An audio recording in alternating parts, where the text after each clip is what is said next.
Student, आज हम पढ़ते हैं यूज ऑफ विल हैव और शैल हैव। क्या पढ़ेंगे आज? विल हैव और शैल हैव। आइए इसकी पहचान देखते हैं। इसकी पहचान है वाक्य के अंत में पास होगा, पास होगी और पास होंगे आदि शब्द आते हैं। और इसमें ये भी हो सकता है रखता होगा, रखती होगी और रखते होंगे। अफर्मेटिव सेंटेंस, इसमें बच्चों देखो किसका प्रयोग करते हैं? इसमें विल हैव और शैल हैव का प्रयोग किया जाता है। इसमें किसका प्रयोग किया जाता है? विल हैव और शैल हैव। विल हैव लगता किसके साथ में है?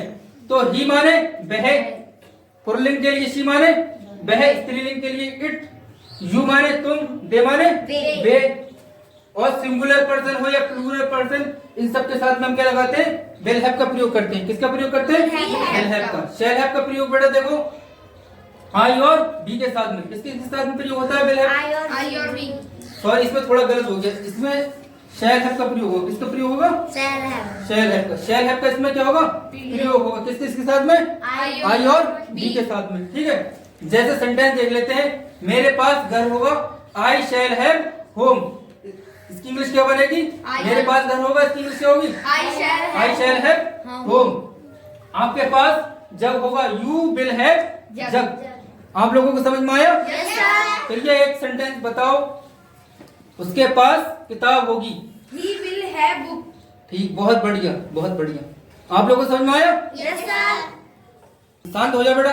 आइए अब देखते हैं निगेटिव सेंटेंस। इसमें देखो विल नॉट हैव और किसका प्रयोग करते हैं? शैल नॉट हैव का। किसका प्रयोग होगा? विल नॉट हैव और शैल नॉट हैव। ठीक है, प्रयोग करते हैं। जैसे तो इसमें जो नॉट है जो बिल और विल हैव के बीच में आएगा और शैल हैव के बीच में क्या आएगा? नॉट आएगा। ठीक है, जैसे तुम्हारे पास कलम नहीं होगा, you will not have pen. मेरे पास किताब नहीं होगी, I shall not have book. ठीक है, इसका बताओ। मेरे पास किताब नहीं होगी, I shall not have book. और तुम्हारे पास कलम नहीं होगा, you will not have pen. ठीक है, बताओ बेटा, तुम बताओ। लड़की के पास गुड़िया नहीं होगी, girl will not have doll. बहुत बढ़िया, बहुत बढ़िया। ठीक, अब हम इसमें देखेंगे इंट्रोगेटिव सेंटेंस। कौन सा सेंटेंस देखेंगे? इंट्रोगेटिव। इंट्रोगेटिव में क्या होता है बेटा? बिल और शैल को हम सबसे पहले लिखेंगे, है नहीं? जिस चीज को हम पढ़ते हैं, जैसे बिल है और शैल है पढ़ रहे हैं, तो इसमें बिल और शैल को सबसे पहले लिखा जाएगा। ठीक है, उसके बाद हम क्या लिखेंगे? सब्जेक्ट यानी कर्ता को लिखेंगे। ठीक है, उसके बाद में क्या लिखेंगे? हैव को लिखा जाएगा। यानी कि हमें बिल या शैल को किसके अनुसार लिखना है? कर्ता के अनुसार लिखना है। ठीक है, उसके बाद हमें क्या लिखना है? सब्जेक्ट को। किसको लिखना है? सब्जेक्ट को लिखना है। और उसके बाद हैव, है नहीं? और बाकी उसके बाद अदर वर्ड, अदर बाकी जो चीज होगी, है नहीं?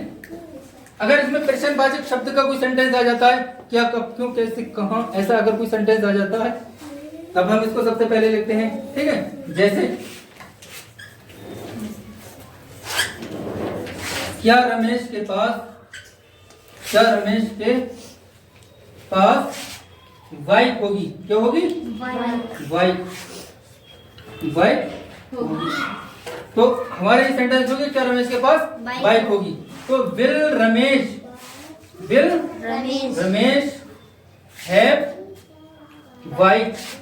Will Ramesh have wife. ठीक है, इसमें प्रश्नवाचक चिन्ह लगा देंगे। दूसरा, अगर इंट्रोगेटिव वर्ड वाला यानी प्रश्नवाचक शब्द वाला आ जाएगा, कब, क्यों, कैसे, कहां, करें, जिस चीज बीच में आ जाएगी, तब हम कैसे बनाएंगे? मेरे पास घर क्यों होगा? क्यों होगा? तो इसको बेटा देखो कैसे बनाते हैं।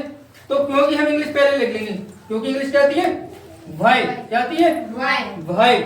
अब मेरे आ गया यहाँ पर, तो इसके अनुसार बिल लगाएंगे, शैल लगाएंगे। क्या लगाएंगे? शैल।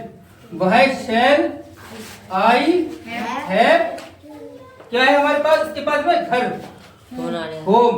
क्या रहेगा? होम। मेरे पास घर क्यों होगा? तो इसकी इंग्लिश बनेगी भाई शैल आई हैव होम। आप लोगों को समझ में आया?